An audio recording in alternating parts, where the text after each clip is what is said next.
There is a particular kind of ache that lives quietly inside some people. It is not loud or dramatic. It does not announce itself in tears or outbursts. Instead, it hums beneath the surface, a constant companion that whispers the same familiar truth. You want closeness, but you are already bracing for the moment it disappears. You have felt it before. The warmth of connection followed by the cold silence of withdrawal. The promise of presence followed by absence without explanation. And somewhere along the way, your nervous system learned a painful lesson. That reaching for someone always carries risk. That opening your heart means preparing for it to close again. This is not cynicism. This is not a refusal to love. This is the psychology of someone whose past experiences have taught them that disappointment is not a possibility but a pattern, and the mind, ever loyal to survival, begins to expect what it has learned to recognize. Psychologists describe this as a form of relational hypervigilance. Your brain, shaped by repeated experiences of emotional inconsistency, starts scanning for signs of abandonment before it even arrives. A delayed text response becomes evidence. A canceled plan becomes confirmation. A moment of distance becomes the beginning of an ending you saw coming all along. It is exhausting to live this way, to want something deeply while simultaneously preparing for its loss. To feel drawn to intimacy while your body tenses at its approach. You are caught between two truths: the longing for closeness and the certainty that it will hurt. If this perspective resonates, you can support the video by liking it. Attachment theory offers insight into why this happens. When early relationships, particularly with caregivers, are unpredictable or emotionally unreliable, the developing mind internalizes a belief that love is temporary, that people leave, that closeness is a prelude to pain. These beliefs do not form through conscious thought. They embed themselves in the nervous system, shaping how you perceive every relationship that follows. A child who learns that affection depends on performance grows into an adult who cannot rest in love. A teenager who watches a parent withdraw without explanation becomes someone who reads silence as rejection. A young person whose vulnerability was met with dismissal learns to guard their heart like a fortress. These patterns do not disappear with age. They simply become more sophisticated in how they protect you. And so you find yourself in a strange contradiction. You crave connection, yet you hold it at arm's length. You want to be seen, yet you hide the parts of you that feel too raw. You long for someone to stay, yet you test them subtly, waiting for the moment they prove your fears correct. Comment guarded if this describes your experience. This is not self-sabotage in the way people often describe it. This is the mind trying to avoid a pain it has already survived too many times. If you expect disappointment, you can prepare for it. If you assume people will leave, their departure feels less like betrayal and more like confirmation. The hurt is still there, but at least it is familiar. Neuroscience shows that repeated emotional experiences create neural pathways that make certain patterns feel automatic.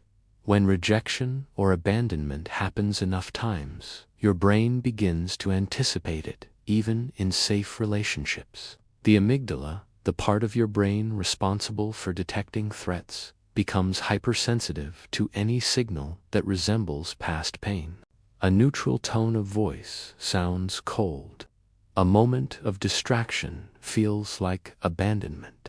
A need for space feels like the beginning of the end. You are not imagining these feelings. Your nervous system is genuinely reacting to what it perceives as danger.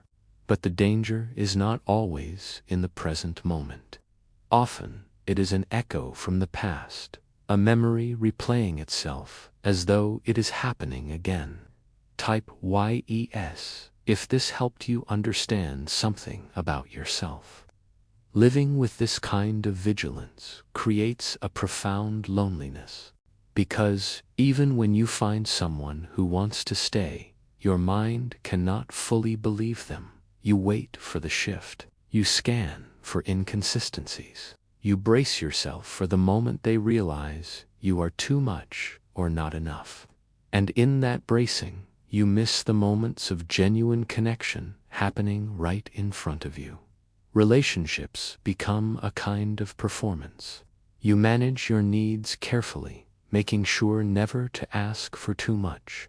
You stay attuned to the other person's emotional state, adjusting yourself to keep the peace. You offer love freely, but struggle to receive it without suspicion. And beneath it all, you carry a quiet exhaustion, the weight of always expecting the worst while hoping for something different. If someone you know might benefit from this, feel free to share it. There is a specific kind of grief that comes with this pattern. It is not only the grief of past disappointments, it is the grief of knowing that your fear of loss is preventing you from fully experiencing the closeness you want. You mourn the version of yourself that could love without armor, the version that could trust without testing, the version that could rest in someone's presence without waiting for them to leave. And yet, this grief also holds something important. It is evidence that you still want connection, that despite everything, despite all the times you have been hurt, you have not given up on the possibility of being close to someone. That desire, however buried beneath fear, is a form of hope. The question is not whether you will ever stop wanting closeness. The question is whether you can begin to hold that desire without suffocating it with expectation. Whether you can acknowledge your fear without letting it dictate every choice. Whether you can allow yourself to be vulnerable even when your nervous system is screaming that it is unsafe. If this gave you clarity, comment healing below. Healing from this pattern does not mean erasing your past or pretending your fears do not exist. It means learning to notice when your mind is reacting to an old wound rather than a present reality. It means building the capacity to sit with the discomfort of uncertainty without rushing to protect yourself from it. Some psychologists call this earning secure attachment. It is the process of gradually teaching your nervous system that not all closeness ends in disappointment, that some people can hold your vulnerability without weaponizing it, that intimacy does not always require performance or perfection.